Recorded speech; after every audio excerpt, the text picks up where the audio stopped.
again, disappointing, of course, with the loss, but proud of our guys, proud of our coaches. Thought our guys played with a lot of effort. Coaches had a really good plan. Of course, some things that we got to get better at, but, we played over 60 guys, which was awesome to get a lot of guys experience and things that were happening. So, but again, we know what we got to work on. We know what we got to improve on, but a lot of good efforts, a lot of things that we can build off of.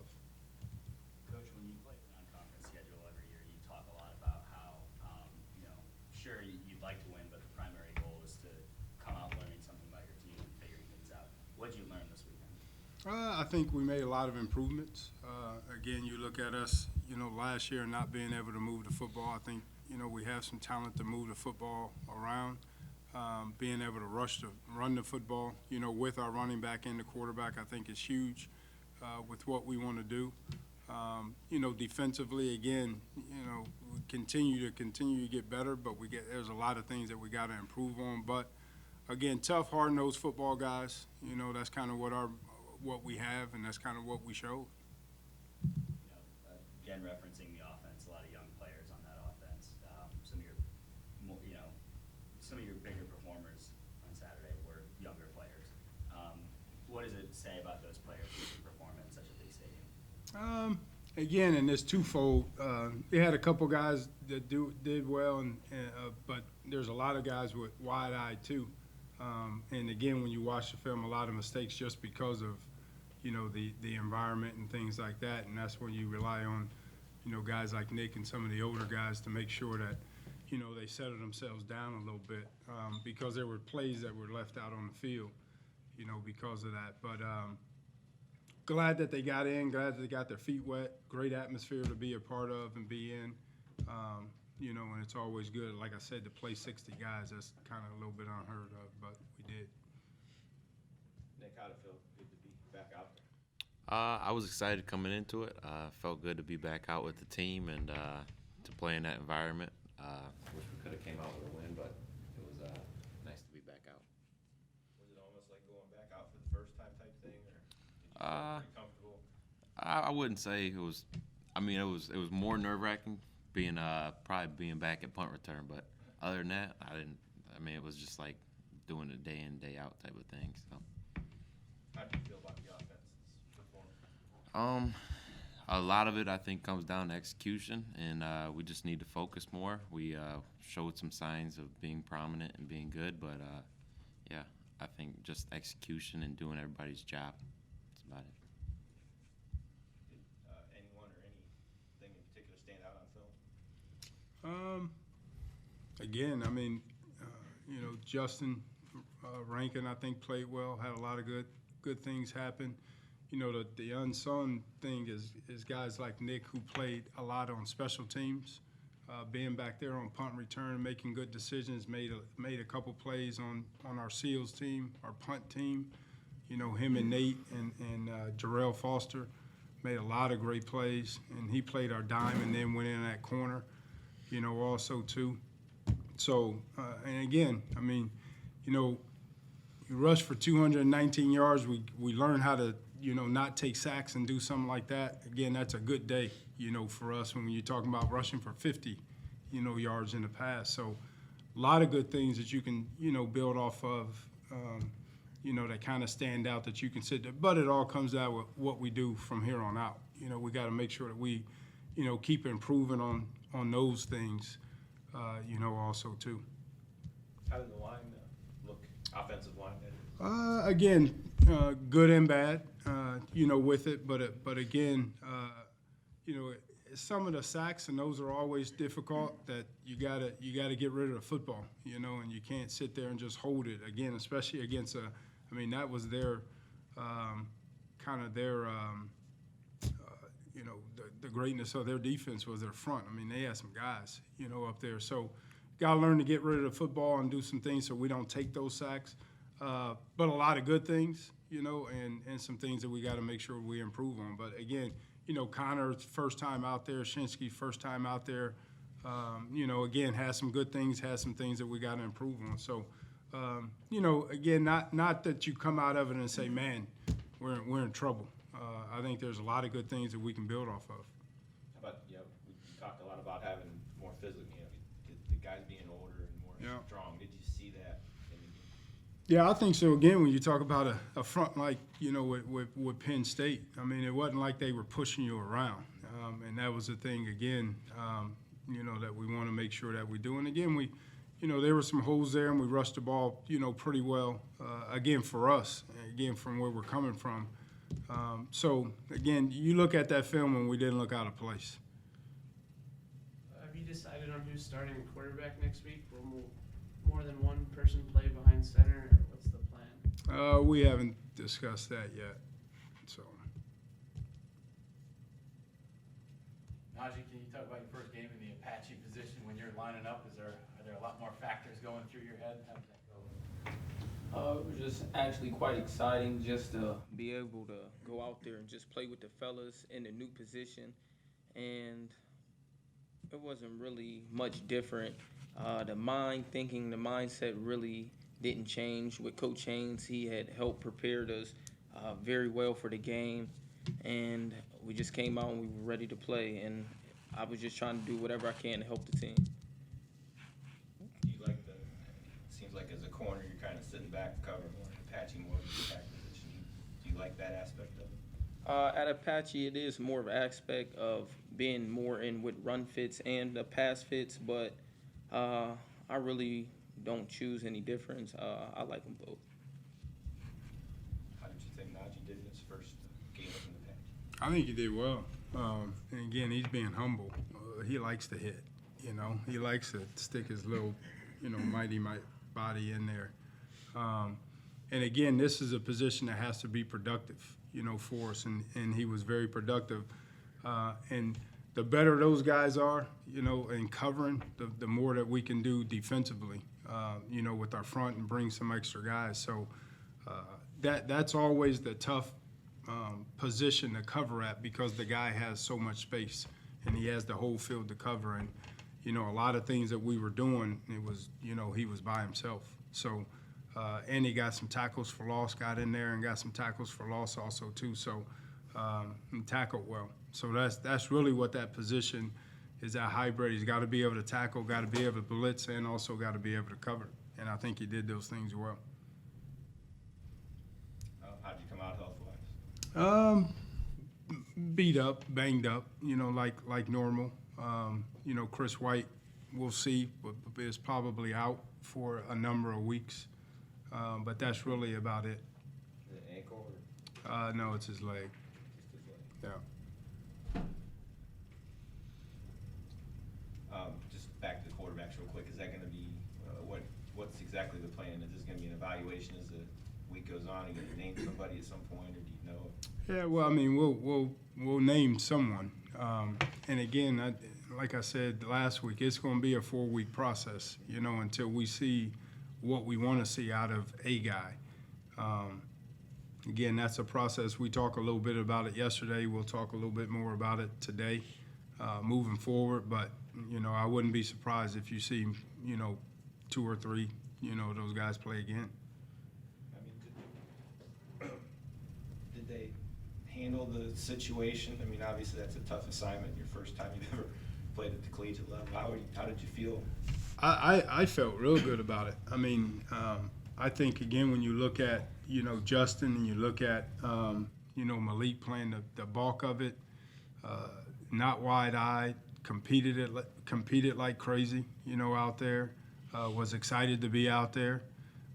Again, made some freshman mistakes, that we kind of knew probably was going to happen, but I think overall there's a lot to build off of, but you like those guys. Because, again, I mean, Justin got banged up pretty good in there, again, on the one hit. And, I mean, I thought he was hurt bad. I thought he broke his back. I mean, it was a bad hit, on film. But came back in there and competed like crazy. So very pleased. And you guys know I don't know anything about throwing motions and all that, and don't really care about it. But I want to see guys compete. I want to see guys stand in front of the huddle with confidence, and I think both those guys did. Nick, what was it like from a player's perspective? How did you guys feel about the quarterbacks and how they handled things? It's a little different being, the quarterback's in charge and he's the guy and listening to a younger guy. But like Coach Haynes said, they competed and they gave us their all, and you could really show, or you could really see that they were out there, giving it what they had, and that I don't think they were that nervous, and I think they fit in pretty well, and I'm excited to see what they can do. Another targeting call coming off of last year. Some questionable ones, and this seemed to me pretty questionable too. I mean, when you went back and looked at it, did you have any thoughts come to mind or anything? No. I mean, it's rules are rules, and we follow the rules. Wasn't there a point where they were going to address I kind of honestly lost track of it in the offseason. I had heard last year that they were going to kind of revisit it, but it doesn't seem like anything's changed. Looking at your game and other games. Well, I think the change happens is they call it, and then it's always reviewed on the up top with the call, before. Again, of the targeting, is it targeting or not? And that's really kind of the change that happened because last year, again, if they called it, it was on there. There was only a certain amount that were reviewed. Now they're all reviewed and they can change it, from being targeting or whatever it is. So that's really just the change from it from last year. Were the ones that were called on you guys last year, They were reviewed. They were reviewed, but they're all reviewed now. Every single one of them was not reviewed last year. If they called it, they called it. Okay, so he sat out the second half. Yeah, so he's good to go. this week. Yeah, he's good to go. Did you coach or do anything differently based on last year, what happened, and even now? I think you got to coach defense a little bit different with tackling and things like that. Some of them are going to happen just based off of guys moving and things like that. But you do coach tackling a lot different than what you did, a year ago, 5 years ago, 10 years ago, because you have to. And again, it's the best for the game. We're talking about player safety. You're talking about all the head injuries and all that type of deal. So it's the right thing, for the game. You can argue too, the cows come home. It is what it is, but again, at the end of the day, it's for player safety, and that's all what we want, So it doesn't matter, to me, if you agree with it or not. It's the rule. We know the rule. We follow the rules.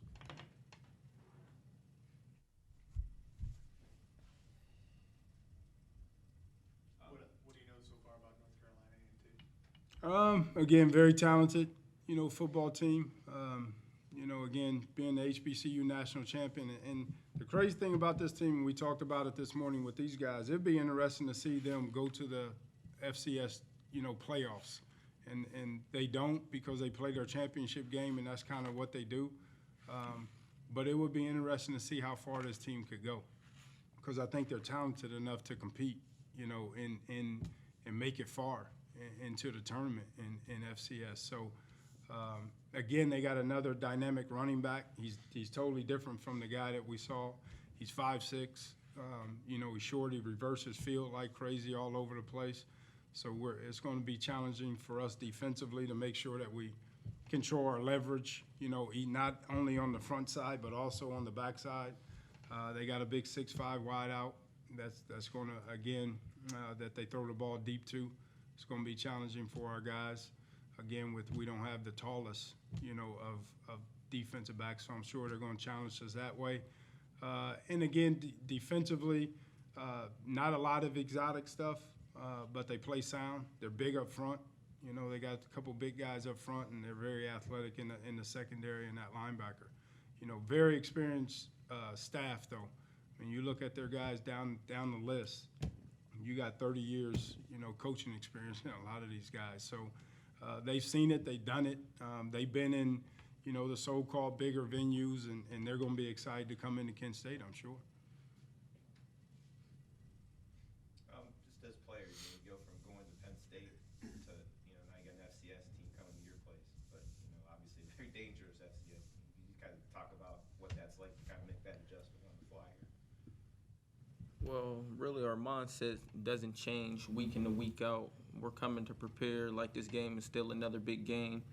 We are trying to fix our mistakes from last week, but still come and be able to prepare mentally and physically for the task at hand. So really nothing changes in between the games. We just got to take it week in and week out, and we got to make sure our relationship to practice is just like the game, so when we come to the game, we make it easy.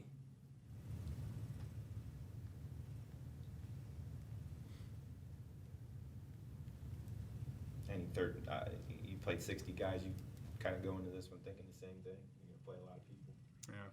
Yeah, these first 4 weeks we'll play a ton of guys, you know, and it's good for them to get the experience and see where it goes going into the conference, you know. So, you know, we won't take a bunch of guys, as many guys to the hotel, but we'll play, you know, probably the same amount, if not more, in this game too. Do you sense any issues as a coach with these guys as far as, you know, I don't think they're going to overlook them, but just convincing them that this is a team that better come to play? Just watch the film.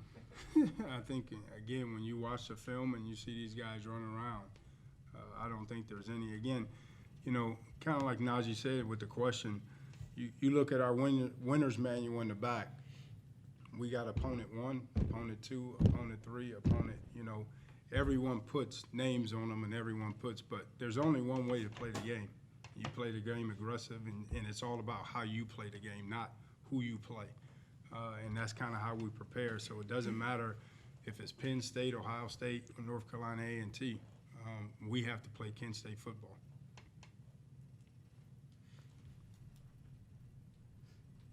Nick, can you just talk about playing in front of your home crowd, night game? We traditionally get a good crowd on the home opener. What do you think that's going to be like for you and the team?